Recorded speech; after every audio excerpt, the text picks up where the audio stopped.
Това е много хубаво. Много направо е с това.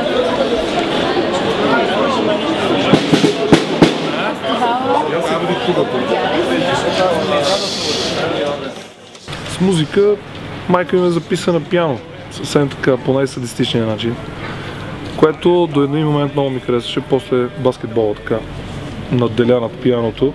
Двойка Джия няма такова тройки четворки и тя се притесни ми, така трябва да влезеш в музикално, там е по-лесно.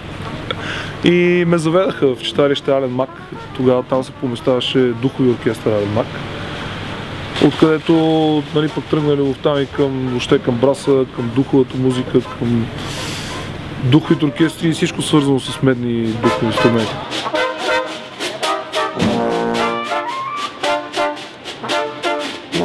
Голяма след освобождението, също така европейски музиканти и румънци, и чехи, и всякакви австрийци минават през Дунав, влизат в България. Музиканти правят първите български читалища, както е читалището в Свищов, в другите край дунавски градове и се започват да се правят духови музики. Нали, както и хорове, и духови музики, като духовата музика свири всичко. Значи музиканта, който той свири с репертуара, те взимат нещо от фолклора, това, което са свирили примерно по сватбите до този момент, той ги научава някакви нови инструменти, донасят медните инструменти и започва да се свири духова музика вече активно.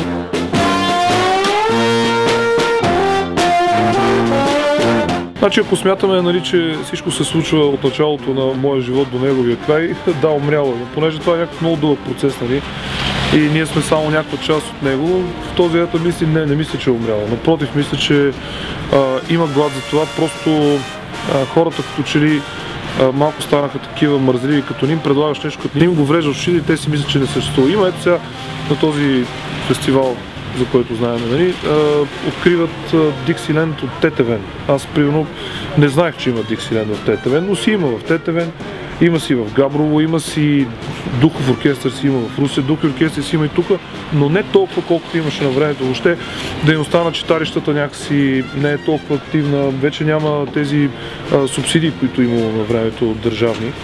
И оттам и вече не могат да се поддържат тези проекти, но според мен те трябва да се поддържат по някакъв друг начин. Сега човек, като има повече енергия, ето сега си правя духов оркестър, малък, нали, но моят проект, нали, Браз Вилич е практически духов оркестър и ние пак, както на времето са свирили валсове, хора, ръченици, полки, стара градска песен, нали, и маршове и са свирили на погребения, така по същия начин аз смесвам този духов оркестър заедно с американския такъв и правя нещо, което на мен ми се струва, че отговаря на времето, в което живеем.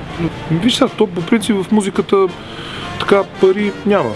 Желанието да занимаваш с музика е емоционална, силна емоционална и душевна потребност. Но като цяло не го правя с идеята за кинти, правя с идеята да става хубаво. В крайна сметка, като стане хубаво, те му идват и парите, трябва да се свири. Става се свирене. Трябва, ако няма клуб, ако хората не могат да си платят билет, трябва да излезеш на улицата да го свириш. Трябва да намираш начин да стигаш до максимален брой хора, за да свириш. Да свириш пред тях и те да те слушат, да си комуникират, защото музикантът така общува, нали.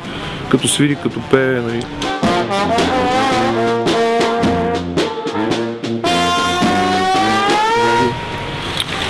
Защото там всички хора от нашата Браз асоциация, нали, сме си представили всички възможно най-добри проекти, като сега избрахме този момент, защото мислим, че вече проектите са стигнали необходимото ниво, за да бъдат представени на форум, който наречем фестивал, но иначе ние всъщност много искаме да си направим купона, за да търсиме усмивките, според мен хората имат нужда от това.